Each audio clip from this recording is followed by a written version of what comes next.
When you delete a Minecraft world, everything goes, right? Well, not always, as sometimes a creature can survive. But if they aren't saved soon from this void of deletion, they can turn into something like that. Find out the sad tale of this creature as we explore the story of that thing. So you decided to delete a world and start anew. Nothing too unusual for someone to do. But when that happened, the deleted world suffers greatly. After all, it is literally being deleted from existence. And so everything within that world ends here, right? From the builds that the Steve created, to the long history of the villagers, to the secrets left to be uncovered. Everything is destroyed. Nothing remains. Except, that's not quite the case, as there is something that remains, and that's strands of code yet to be removed. And these strands of code just float around in this empty expanse of nothingness that was once a great world. However, again, that's not all, as there was one being that was able to survive the start of the deletion, and that being was the Steve. However, soon he too typically also falls victim to the void of the deletion, and so soon only the glitch leftover code remains. But sometimes though, he survives, and he does that by latching onto a code to survive just a bit longer. However, that survival for the Steve does not come without consequences, as that code also latches onto the Steve's life force, because it too is dying. The world, after all, is being deleted. And so soon, the Steve and the code form a symbiotic relationship, where the Steve keeps the code alive, and the code keeps the Steve alive. But regardless of that, soon Steve is put on the brink of death. But to stop that from happening, the code infuses itself into the Steve completely, combining their life forces, just so that they can both live for another moment. But it's still not enough to survive there. The Steve is going to die soon to the void. And just as the Steve is about to take his final breath, he goes unconscious.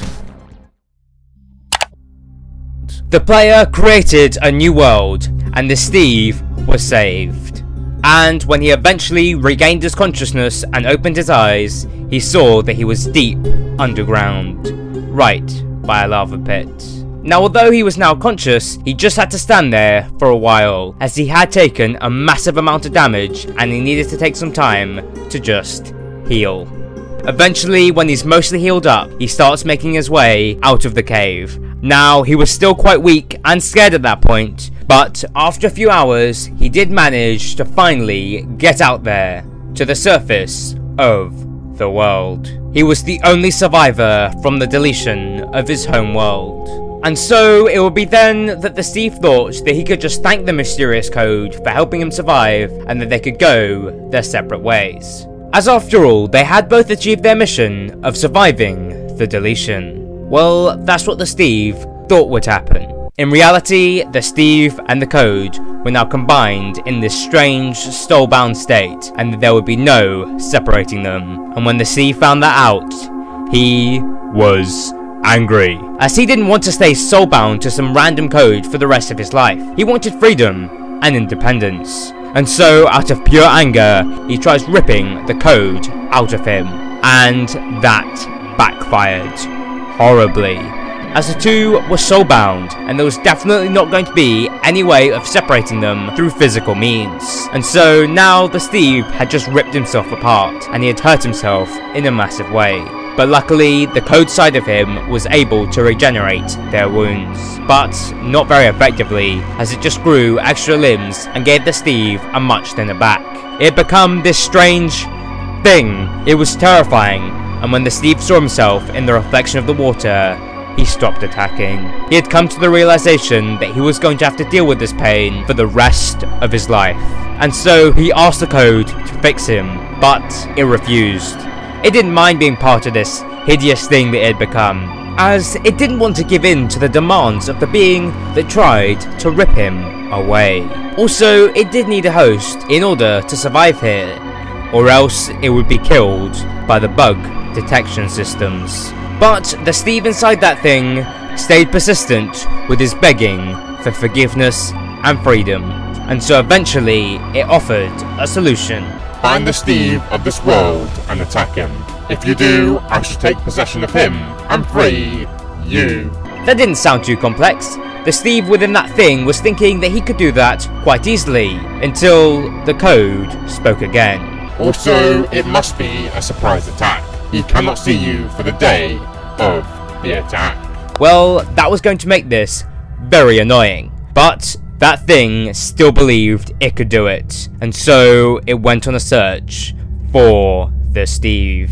It travelled across deserts, jungles, ice spikes and mountains, all until it eventually found the Steve, and so it began its hunt from the shadows. Every day it would hide behind trees or buildings, getting ready to attack the new Steve. But every time the Steve would turn its head towards the thing, and it would have to hide again for the rest of the day. It happened so many times that it almost felt rigged to the thing.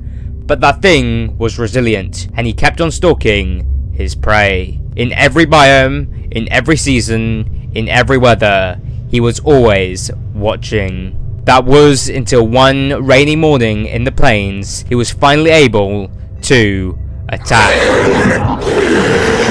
And now he was finally free, and that thing had its new host. And so the original Steve ran away, not wanting to hear the screams of help from the new victim. Also, this now freed Steve, as he'd been trapped with the code for so long, had a build-up of pure power that he needed to release, as it posed a massive danger to himself. And so he needed to head back to spawn, the only place where he could do this. And so he started running. But as he does, he comes across a strange villager in the middle of the desert.